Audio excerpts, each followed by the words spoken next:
j'ai vu Dune 2 de Denis Villeneuve. Eh oui.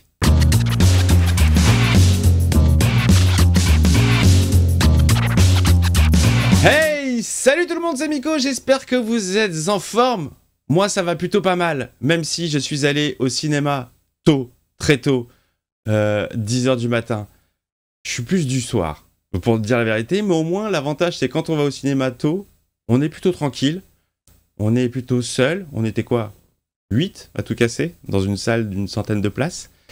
Et je suis donc allé voir Dune 2, dont vous ne verrez aucune vidéo ni image dans cette humble avis, comme j'ai l'habitude de faire, de remettre comme ça des petits passages des bandes annonces. Là non, c'est un film Warner, voilà. Alors qu'est-ce que j'ai pensé de Dune 2, sachant que moi le premier, je l'avais glissé sévère, j'étais allé le voir avec David, direct ciné, ex Actu Ciné, ouais putain c'était lent, alors j'aime bien le contemplatif, mais là je sais pas pourquoi, la sauce n'a pas pris comme on dit, moi qui suis un fanat de science-fiction, de fantastique, tout ce qui se passe dans des mondes lointains, dans l'univers, dans l'espace, des aliens, c'est mon dada. Dune de David Lynch, j'aime beaucoup ce film, je suis un amateur de ce film, mais bon, c'est vrai que j'ai eu du mal à rentrer tout de suite dedans, il m'a fallu plusieurs visionnages. C'est le genre de film, première fois, j'ai vraiment pas aimé, et c'est en le revoyant plusieurs fois, en me forçant même à le revoir, que j'ai apprécié le délire, j'ai apprécié l'originalité.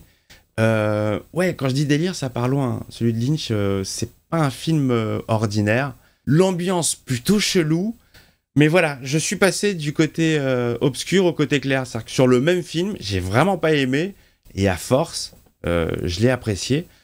Celui de Denis Villeneuve, alors je connais pas trop bien les films de Denis Villeneuve, je n'ai vu que Blade Runner 2000, oh je sais plus, c'est quoi, 43, 48, 49, j'ai oublié, je sais plus ce que c'est le titre, mais j'avais pris une claque cinématographique quand j'étais allé au cinéma, mais vraiment j'ai le souvenir très très frais dans ma tête de la découverte du film. Faut savoir que le Blade Runner original, je suis un immense fan de ce film, je trouve d'une poésie hallucinante. Et je trouve que pour une suite qui n'est pas réalisée par la même personne, ouais, l'hommage, il était là. Franchement, tout avait été respecté, l'esprit était là. La musique, j'en avais pris plein les oreilles, visuellement, c'était beau, c'était magnifique. Oui, certes, un peu contemplatif, mais bon, l'image du premier, hein, il ne se passe pas beaucoup d'action dans le premier.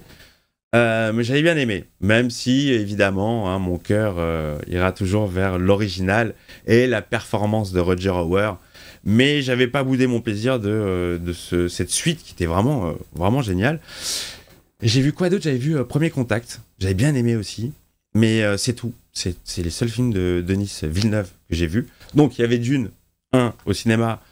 Bon, je me suis endormi, hein, je me suis passablement très embêté. Après les amis, hein, on va pas se faire la guerre. Le cinéma, c'est comme d'habitude, c'est une histoire de goût. Si vous aimez les épinards, tant mieux pour vous. Moi, je déteste ça. Alors, c'est pas la peine de me prendre la tête dans les commentaires. On a tous un rapport différent au movie. Et comme je vous le dis, hein, je l'ai pas revu Dune 1, mais peut-être qu'en le revoyant, et après avoir vu le 2, je vais peut-être le revoir à la hausse. Il y a des films comme ça que je revois à la hausse. Hein. Quand je suis allé voir Avatar 2, et que j'ai pas du tout aimé parce que j'ai trouvé que c'était une redite du premier. Quand tu passes l'aspect technique, waouh, génial, la goutte d'eau, machin, les textures, c'est bien. Mais moi, quand je vais voir un film, je vais voir un film. Je veux une histoire. Tout ça, c'est secondaire, quoi. C'est d'abord un scénario. Et là, je trouvais que l'histoire était pourrie. Mais je m'étais infligé, en rentrant de ma séance du 2, je m'étais infligé le 1 que j'avais jamais revu, que j'avais vu qu'une seule fois au cinéma. Et bah franchement, quand j'ai revu Avatar 1, bah, j'ai surkiffé. J'ai surkiffé le film. J'ai passé un super bon moment. Je faisais plus l'analogie avec Danse avec les loups. Et vraiment, j'ai apprécié le film dans ce qu'il proposait. Et j'avais trouvé ça très très beau, alors que ça commence à dater un petit peu le movie. Voilà. Donc, peut-être que le Dune 1, je vais le revoir à la hausse. Alors, ce Dune 2, qu'est-ce qu'il raconte?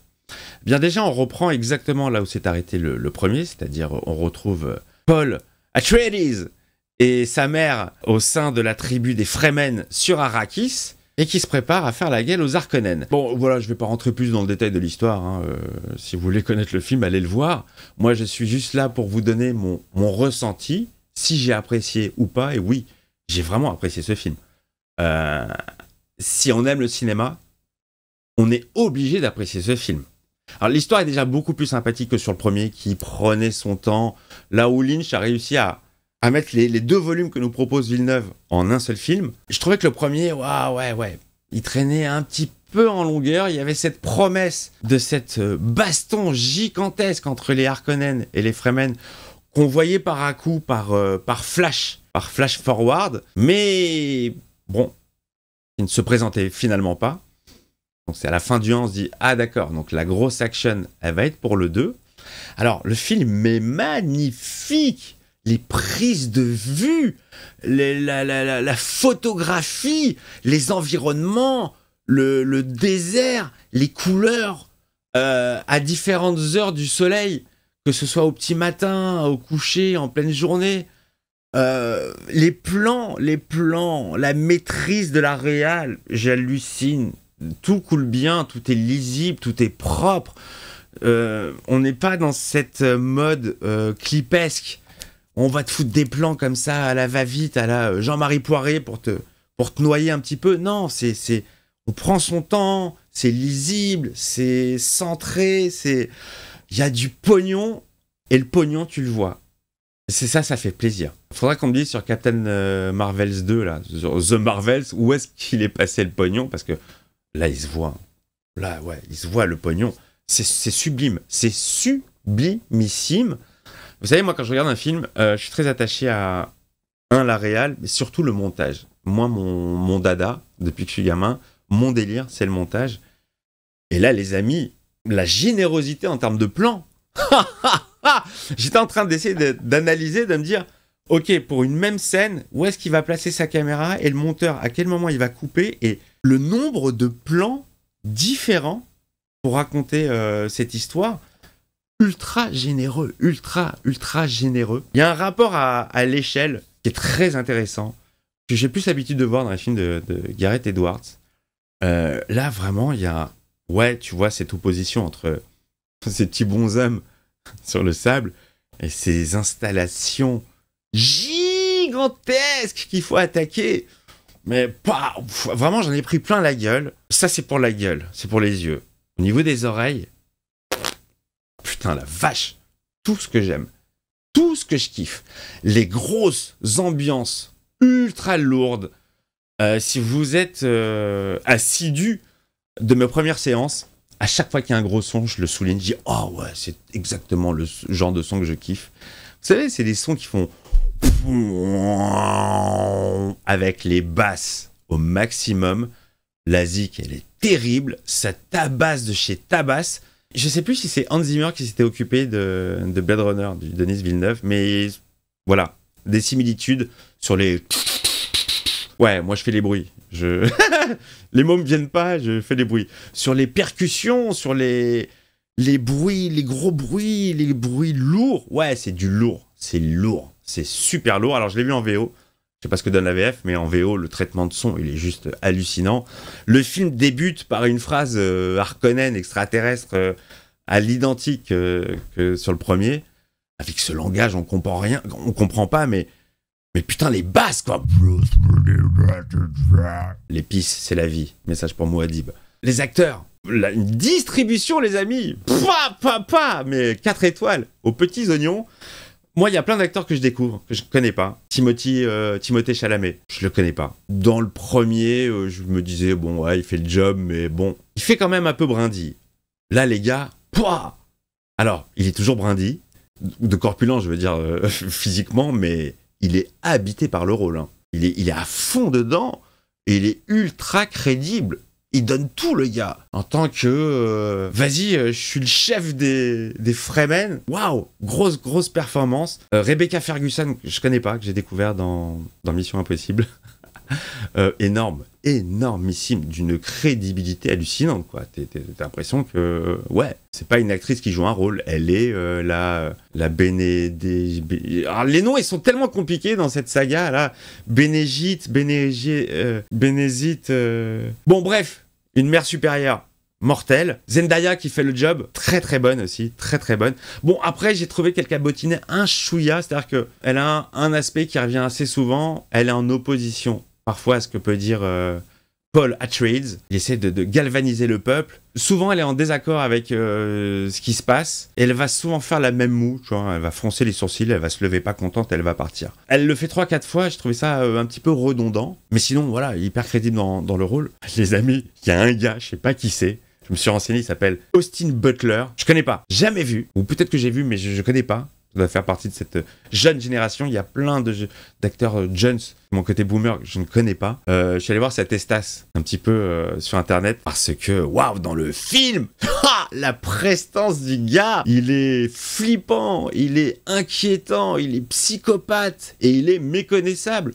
Alors oui, je connaissais pas sa tête, je l'ai découverte là maintenant, et il a une tête d'enfant, il a une tête de genou, il a une tête de mec sympathique à qui t'as envie d'offrir un coca et 5 € et lui taper dans l'épaule. Pas dans ce film. Ah non, pas dans ce film. Physiquement, la transformation, elle est géniale.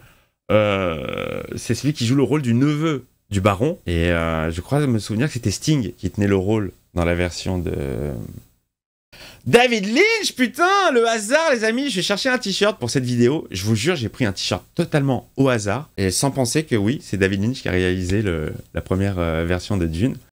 C'est fou, c'était pas fait exprès. Christopher Walken, ultra plaisir de le revoir parce que moi j'adore cet acteur. Je trouve qu'il a une gueule et vraiment, moi ça me fait kiffer de le revoir et je trouve qu'on le voit pas assez. On le voit pas assez au cinéma. Il y a Florence Pugh que j'aime bien. J'aime bien Florence Pugh. Elle fait le job. Alors de Florence Pugh, ça me fait penser aux vêtements et aux accessoires parce qu'elle a un look un peu qu'on pouvait voir dans les années 70, un peu disco. J'ai déjà vu des chanteuses avec des perruques en mode carré comme ça, en mode avec des miroirs, des trucs comme ça, des boules à facettes. Génial. Tout ce qui concerne les accessoires, les fringues, tout est crédible en fait. T'as envie d'aller visiter ce monde où visiblement il fait pas très chaud. C'est-à-dire que le soleil, il tape sa mère la pute, mais bon, personne ne transpire, personne va se désaltérer. Là où je trouve que celui de Lynch rentrait un peu plus dans le détail. Il y avait tout un descriptif du costume des Fremen, justement avec des pailles où t'as l'eau tu peux boire à des moments et tout. Bon, là, on balaye un petit peu le truc. T'as l'impression que, ouais, on rentre pas trop dans les détails. Moi, j'aime bien un petit peu quand c'est détaillé. Le verre, les amis, le verre des sables. Mais qu'est-ce que c'est que cet anus, quoi? Alors, là où certains ont vu une techa s'ouvrir en ouverture de Rebel Moon, que moi, personnellement, je n'avais pas vu, là, je vois un anus. Je vois un anus, mais ultra bien fait, l'anus. Non, vraiment, le verre impressionnant. Déjà, tout ce qui précède son arrivée, on a ces espèces de machines pour l'appeler, qui vont battre des rythmes comme ça dans le sable. Un instrument qui était déjà présent dans la version de Dune. Moi, je vous parle que des films parce que j'ai pas lu les livres, je les connais pas. Donc, ma seule ref, c'est les films, celui de Lynch. Toute la préparation de l'arrivée avec la terre qui tremble comme ça, les fines pellicules de sable qui vont glisser. Voilà, ça, c'est du détail visuel que je kiffe à mort. Voilà, les amis. Alors, une petite douille, parce qu'il en fallait bien une. J'étais pas au courant que Dune allait être en 3 parties, voire peut-être 4, voire 5, je ne sais pas, tant que ça marche. Je pensais vraiment qu'on allait conclure dans cette opus et qu'on allait avoir droit à la guerre sainte. Bon, on n'y est pas. On repousse encore pour un épisode suivant. Et j'ai trouvé ça légèrement douillesque, parce que oui, il y a de la baston. Là où il n'y en avait pas dans le premier, où c'était clairement une introduction, une mise en place, avant cet épisode-là, quand j'ai vu la bande-annonce de celui-ci, trailer reaction que vous pouvez retrouver sur la chaîne, je dis putain, ouais, ça y est, enfin ça pète. Non pas que je sois un fan d'action, mais oui, si je vais voir ce genre de film, il y a un moment donné, j'aime bien le blabla, j'aime bien la mise en place, j'aime bien les enjeux, mais j'aime aussi que ça pète. Et là, ça va péter, mais de ci, de là, tu vois. Je te tutoie, hein. On se connaît depuis 2 ans maintenant. y a vraiment, les images sont magnifiques. Je revois les mecs sortir du sable et partir à l'attaque en mode à l'attaque quoi. Mais voilà, la petite douille, la grosse baston, la fameuse guerre sainte, le djihad qui n'a pas été prononcé dans ce film. Je pense que c'est peut-être un peu trop touchy de prononcer ce mot, qui pourtant avait été assumé dans la version de Lynch. Le mot est prononcé, la guerre sainte, le djihad. Bon bah là, il sera pour l'épisode 3. Mais alors, comptez sur moi, j'irai le voir. J'irai le voir parce que celui-ci m'a vraiment plu. Voilà les amis, voilà ce que je pouvais dire sur ce film. J'essaie de réfléchir vite fait, bien fait. Est-ce que j'ai oublié quelque chose? Non, je vous ai parlé de la zik qui est mortelle. Les effets sonores. Ah ouais, alors si vous êtes vieux, ou... Alors peut-être pas vieux, hein, il y a des jeunes qui ont ces soucis aussi. Si vous avez un problème cardiaque et que vous êtes muni d'un pacemaker, faites gaffe. Je pense qu'il peut péter. Hein. Ah, vous prenez des jets dans les oreilles. Hein. Pff, ça tabasse, ça tabasse. Voilà les amis, c'était mon humble avis sans aucune image du film. Tiens, Warner, t'as pas besoin de moi pour gagner des sous. Je vous fais des énormes bisous. Vous me dites dans les commentaires ce que vous avez pensé du film, si vous avez aimé, si vous avez pas aimé, pourquoi vous avez aimé, pourquoi vous n'avez pas aimé. On en discute entre nous à la cool. Et puis sans bagarre, hein. Il n'y a pas de clan, il n'y a pas de « Ah, t'as pas aimé, t'es nul. Ah, t'as aimé, t'es nul. » Chacun se fait son avis. Si vous entendez des proutes, c'est pas des proutes, hein, c'est mon siège en cuir. On n'est pas sûr que vous l'entendiez. Je vous embrasse, le petit commentaire, l'abonnement et à très vite.